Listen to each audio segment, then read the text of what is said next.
Hey up, it's Steve, an old Yorkshire geek. Bit of news, bit of Star Wars news. Doctor Who's going to be in Star Wars. Literally, but not really literally. And a Doctor Who actor is appearing in Star Wars. Matt Smith has landed a villain role in Star Wars Starfighter, according to Empire magazine. So we'll look at that in a moment. But before we do, don't forget to like and subscribe, share the videos, drop a comment, hit the notification bell if you're subscribed already, explore the description for links for stuff like merch and my books and lots of other things, and become a member of the YouTube channel and you get exclusive videos and early access videos and stuff like that.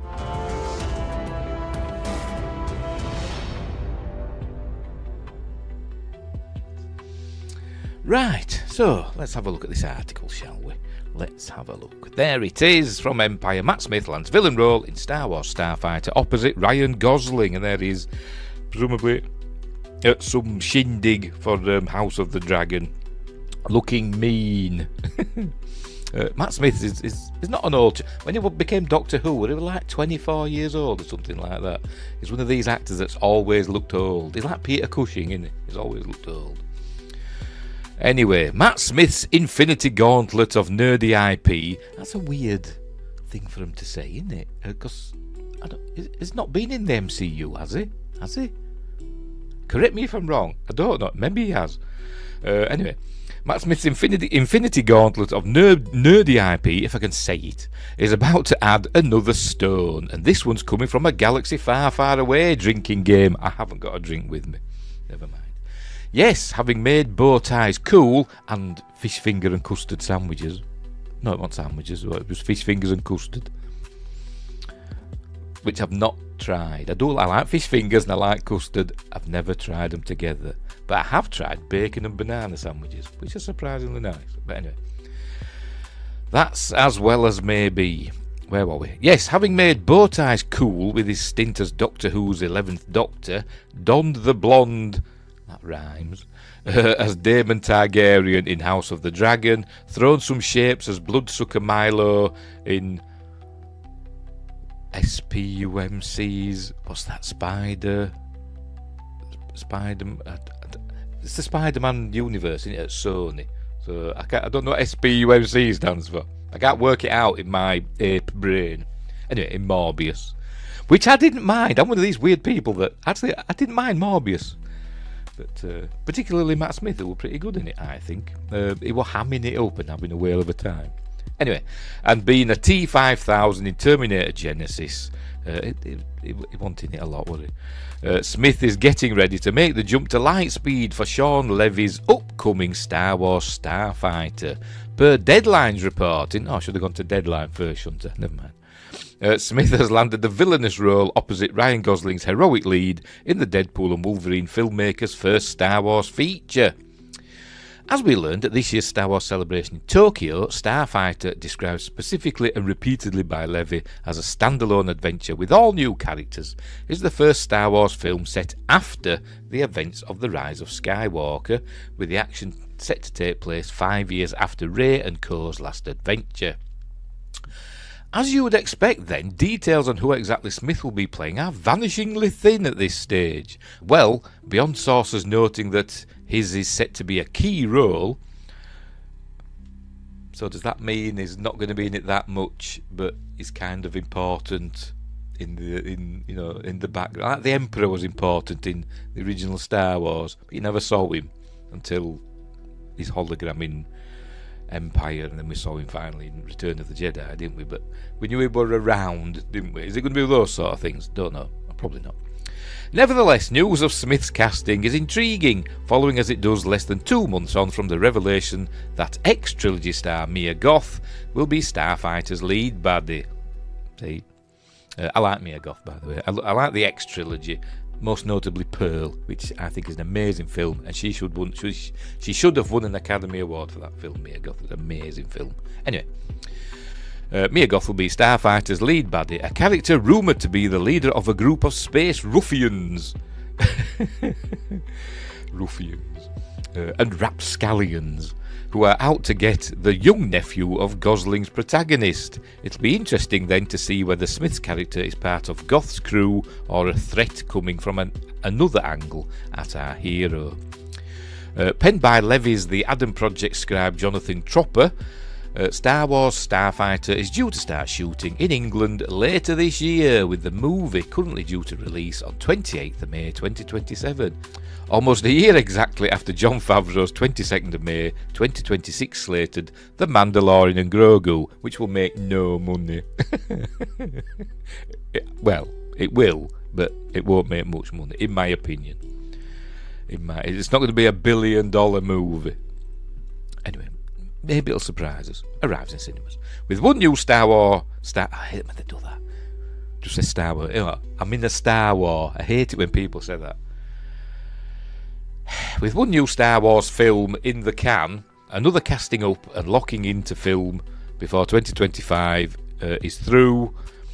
Who the hell wrote this? And a bunch more on the horizon, namely James Mangold's Dawn of the Jedi, Taika Waititi's untitled film, Simon Kinberg's new trilogy, and Sharmeen Obaid-Chinoy's new Jedi Order, probably none of which will happen. Well, particularly Taika Waititi's and Sharmeen Obaid-Chinoy's film. They're probably not happening. But anyway. It seems there has been an awakening in the Force. Ha ha ha. I wonder where they got that from.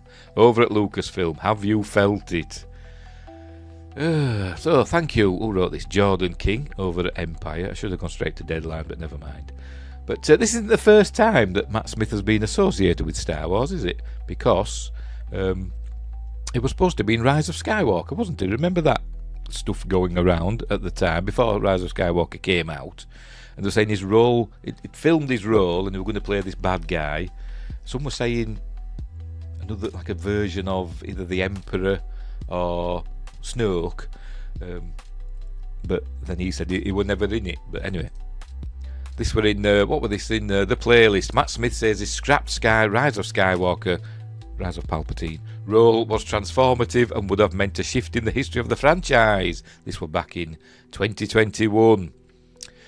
Back in 2018, it was reported that Matt Smith had joined the cast of Star Wars The Rise of Palpatine. At the time, the role was unknown. Then a year later, before Skywalker hit theatres, the actor confirmed he wasn't in the film. So what happened? Well, according to Smith, he was approached to be in The Rise of Palpatine. That was close, wasn't it? In a role that would have been transformative, but it didn't actually come to fruition. Maybe it was going to be a key role. Speaking on the Happy Sad Confused podcast, which I've never watched. I keep seeing it being quoted everywhere and clips from it and everything. I've never watched it. I don't even know where it is. Is it on YouTube? I don't know. Is it on iTunes? Apple? I've no idea. Matt Smith was asked about his involvement in Star Wars The Rise of Palpatine, and while he opens up about the particulars about how he was almost in the film but not quite, the actor doesn't do more than tease how big the role would have been. And then he says, no, I didn't shoot any scenes. But they put that in brackets. So I don't know. But the rumour at the time was that he had, but it had been cut out because of all the changes and stuff to the script. But anyway, he said, we were close to me being in it, and then it never quite happened. I think the thing they were thinking of me for, eventually it became obsolete, and they didn't need it, because it would just be rewritten on the fly. And so I never got to be in Star Wars. There we are. Asking if he was playing Palpatine's son, Smith answered, I could not possibly say, he said after a pause, but it was a pretty groovy thing. It was a really groovy part and concept. We were playing Austin Powers. It was a big thing. It was a big story detail, a transformative Star Wars story detail, and it never got quite over the line. I mean, it was like a big makes a redacted sound. What? A big something shift in the history. What's a redacted sound? Oh, he's swearing. Well, is this a beep? Why don't you just put that then? It was a big effing shift. I'm guessing that's what he was saying. I could be wrong. In the history of the franchise, he continued. There was no costume test, and there were a couple of meetings to talk about it. Maybe I can come back. You never know. To come back as the phone starts to cut out. No, really, sorry, my friend. So there we go. That was a good interview, wasn't it? He basically hung up. I'm going through a tunnel. Something like that. But yeah, so it's supposed to be in Rise of Palpatine. And there were rumours that it was filmed, but it was cut out. But he's saying it wasn't filmed, there was no costume test. But we know actors lie, don't they? I don't believe anything an actor says. It's their job to make things up. Isn't it? And to tell untruths. So never believe anything an actor says. But anyway, apparently he's going to be in a Star Wars film now. He's going to be in Star Wars Starfighter, which frankly I don't really give a monkey's about, to be completely honest. I wanted to see, I forgot the name now, the Rogue Squadron film. I want to see the Rogue Squadron film from What's Her Face. Yeah, I want to see that, but whatever. Because that would have been, I think that would have been set in the proper Star Wars timeline. I think back, I think it was supposed to be, wasn't it? Probably. Not in the Disney Star Wars timeline. But anyway, whatever. So there we go. So Matt Smith's going to be in Star Wars, so we'll leave it there. Right, so thanks for watching. Don't forget to like and subscribe and all that stuff. Thanks for watching, and wherever you are, look after each other. And until next time, I'll say there. That old Yorkshire geek with stories to unfold. Keep your eyes wide open and your soul